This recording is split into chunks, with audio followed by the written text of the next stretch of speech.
Salut, faire un audit des fadettes pour ceux qui partent dans les pays à l'international, surtout en ce moment. Moi, je dois vous avouer que quand j'ai eu l'affaire d'Union Gate, dans les conclusions analytiques que j'ai mises en place, je me suis aperçu que j'étais pas regardant aussi sur mes fadettes, j'avais pas forcément eu l'idée de demander un audit. Bon, il faut dire que c'est exceptionnel ce qui s'est passé pour moi. Mais si vous êtes français aujourd'hui et que vous partez à l'international, par exemple vous partez en Chine ou en Russie ou en Algérie, comme les services secrets français, ils foutent la merde dans ces pays. Quand vous allez demander vos passeports et que vous mettez en relation avec les services consulaires des pays en question, que ce soit la Russie, la Chine ou l'Algérie, vous demandez à la main et par courrier, que vous pouvez d'ailleurs donner directement au consulaire ou au service des ambassades, un audit des fadettes et d'être automatiquement convoqué ou tenu informé que vous avez dans votre relationnel potentiellement des personnes qui sont à risque au niveau des intérêts du pays pour lequel vous allez vous rendre. Parce que la DGSE, il tamponne énormément les Français qui partent à l'étranger pour se faire du relationnel. Et parfois, si vous avez des ordinateurs, ils peuvent aussi mettre dans votre disque dur des logiciels espions sans que vous le sachiez. Pareil avec les téléphones portables. Donc il faut impérativement que vous dites, par exemple en Russie ou FSB, que vous êtes bienveillant vis-à-vis du gouvernement russe, que vous voulez réussir un projet personnel ou professionnel ou faire une visite, mais que vous êtes un individu ami, et vous demandez automatiquement d'être informé de façon à ce que vous prenez vos dispositions. Parce que si les Russes ils localisent un tamponnage et ils se disent est-ce que vous connaissez vraiment cette personne parce que nous on a tel retour ou on a telle preuve qu'il est par exemple un agent de la DGSE qui travaille par exemple chez Thales ou BNP Paribas ou qu'il a des fadettes qui sont très suspicieuses, ça vous permet au moins de vous positionner vis-à-vis des services secrets en question et de pas être pris à partie. Parce qu'à ce moment, ça va purger. Il y a beaucoup de purges. Et comme je l'ai dit dans d'autres vidéos, beaucoup de pays ne s'emmerdent plus.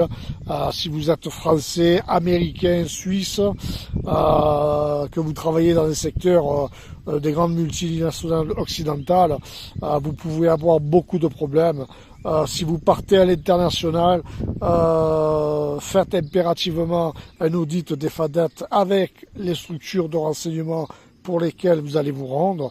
Et n'hésitez pas aussi, si par exemple concernant la Russie, il y a beaucoup de russophobie, si vous avez des informations des personnes que vous connaissez qui sont anti-russes ou qui tiennent des propos qui font croire que la Russie est une menace alors que c'est un pays qui se défend, y compris pour d'autres pays.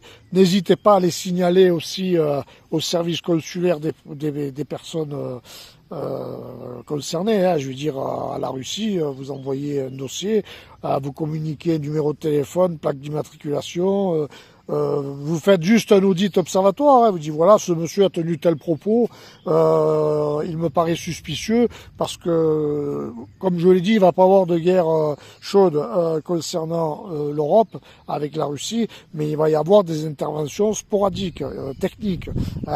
Donc il peut aussi avoir dans certains cas, des interventions avec des missiles, mais ça sera, maîtrisé. Il peut avoir quand même ce type d'incident, et puis ça peut amener de toute façon un conflit plus important, mais ça veut dire qu'il y aura une mobilisation et que beaucoup devront partir au front en Ukraine éventuellement, mais je pense pas que ça va se passer comme ça. Mais par contre, des sabotages, des assassinats, des neutralisations techniques, il va y en avoir pas mal. Donc c'est aussi de votre intérêt vous, ressortissants français, si vous voulez que les choses s'arrêtent, de signaler à toutes les personnes qui tiennent des propos, on va dire, contre la Russie ou l'Algérie, la Chine, enfin toutes les personnes que vous savez qui ne veulent pas la paix, hein, parce que soit le travail quelque part pour les services secrets français ou les multinationales sont des honorables correspondants, mais il faut les signaler, ces personnes, même quand vous partez à l'international. Hein. Je veux dire, n'hésitez pas à aller faire un tour au FSB, par exemple en Russie, quand vous allez faire du tourisme, et vous demandez au service consulaire de vous mettre en contact. Et n'hésitez pas de faire un signalement, hein, assurer la sécurité nationale, c'est aussi travailler en collaboration avec intelligence, avec les autres organes de renseignement des pays concernés. Hein, parce que bon, la Russie, moi j'ai informé la Russie dès le départ, hein, en 2007. Je l'ai fait déjà. Bon, mais moi, il faut dire aussi que j'ai réglé mes comptes à la DGSE parce que c'est eux qui m'ont cherché la merde. Mais il faut pas avoir peur de le faire. Hein. N'ayez pas peur des services secrets. Hein. Je vous le dis franchement. Hein. De toute façon, c'est la vie. Hein. À un moment donné, vous allez vous retrouver. Il peut y avoir, on va dire, un contexte relativement malveillant. C'est votre vie, hein, je veux dire, dans la mesure où ils vous pourrissent votre vie, il faut vous défendre. Et même si vous devez quelque part retourner au paradis, dans l'extrême des cas, des fois il faut savoir mettre ses coronas pour la bonne cause. N'ayez pas peur et n'hésitez pas à faire l'audit des fadettes. C'est très important un audit des fadettes. Prenez plusieurs téléphones aussi. Organisez-vous au niveau relationnel. Faites très attention comment vous communiquez, comment vous gérez vos listings téléphoniques, les mails, etc. Mais c'est un vrai conseil que je vous donne. Si vous partez à l'international, surtout du côté de l'Asie, de la Russie, de la Turquie et des pays du Maghreb, même africains aujourd'hui, n'hésitez pas à contacter les services consulaires et de vous mettre en relation avec les organes de renseignement gouvernementaux de ces pays-là, de leur dire que vous êtes bienveillants et que vous ayez un audit de vos fadettes et que vous soyez informés dès qu'il y a une souche suspicieuse. Allez, bonne journée.